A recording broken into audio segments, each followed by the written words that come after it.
Hello, my name is Benjamin Hart. I'm an American attorney and the managing director of Integrity Legal here in Bangkok, Thailand. Wow, this is actually bigger news than it would seem. This is kind of dry stuff, but for folks, especially Americans, expats, for tax issues, this is a big deal. Thought of making this video after reading a recent article from Reuters. It's Reuters.com. Article is titled, U.S. Treasury Department says it will not enforce anti-money laundering law. Now, bear in mind, this is Reuters, okay? So, I mean, I've gone at Reuters a few times over the years. They are, if you go back, they were the intelligence service for the old Rothschild banking syndicate. I would argue they're probably still well ensconced in there. And frankly, people seem to think I have some kind of problem with them or something. No, I just look at them like any other big organization that's got money. But, they are what they are. And sometimes, those organizations come over and interact over here. That being said, as a news service, Reuters is quite good. So, bear that in mind. And the fact this is going out over this wire and it pertains to U.S. Treasury enforcement and tax matters, take this seriously, is I guess what I'm trying to say.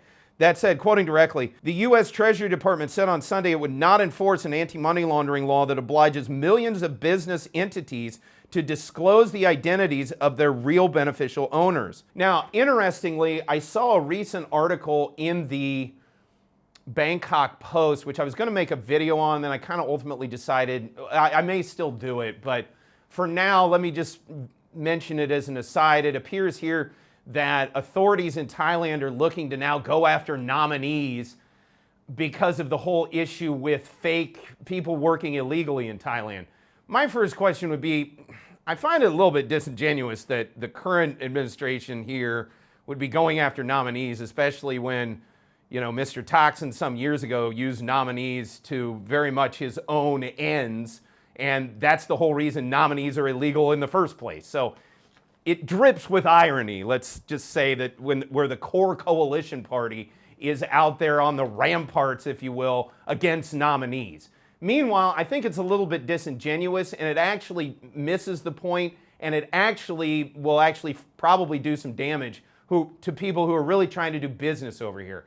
And when I say that, what am I talking about? There are tons of people that come to Thailand and they set up companies with a 49-51% setup in compliance with the Foreign Business Act. To have those people overly scrutinized because of a bunch of foreigners like the foreign tax stamp pimps that come in here and basically fake being a professional in Thailand, or just outright fraud lawyers, just total fakes like Dennis Ram of so-called Siam Legal, or not so-called, that's what it's called, but he's a so-called lawyer. He's a total fraud. We've had other frauds in the past, like Mr. Brian Wright, who used to fake being an American attorney out here, an American immigration attorney. Turned out he got convicted of all kinds of sex offenses against minors, which again begs the question, where is law enforcement, both from the American side and the Thai side, on all these frauds?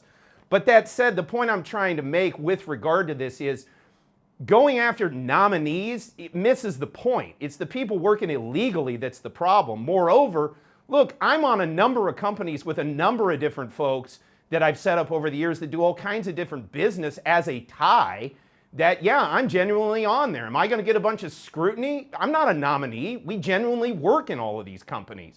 That's not the point. And beyond even that, it's going to cause people to say, hey, do I want to invest in Thailand? Do I want to come over there? I've already got to deal with 4951. Do I want to deal with heightened scrutiny from a bunch of people in order to be in that relatively disadvantageous position compared to other economies?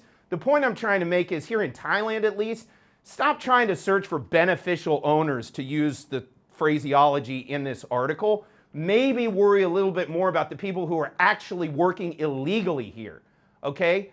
As the U.S., as we're going to point out in this article, the U.S. is moving away from hyper scrutiny of a bunch of beneficial ownership because of the detrimental impact it has on the business community. That being said, quoting further, the Trump administration has opposed the Biden-era Corporate Transparency Act on the grounds that it is a burden on low-risk entities. The act has faced repeated legal challenges. In a statement, the Treasury Department said it would not enforce any penalties under the act against U.S. citizens or domestic reporting companies. As we'll get into in another video made contemporaneously with this one, domestic reporting companies may have import as it pertains to the U.S.-Thai Treaty of Amity specifically, and certified companies, basically Americans doing business under such entities here in Thailand. Suffice it to say, though, for purposes of this video, it looks as though the Treasury Department under Trump is not going to be hyper-scrutinizing beneficial ownership interests, interests or issues pertaining to beneficial ownership interests, at least during this term. For small business owners, even expat ones, I can see where this could be a major benefit and a relief, so perhaps some kudos are due to the current administration.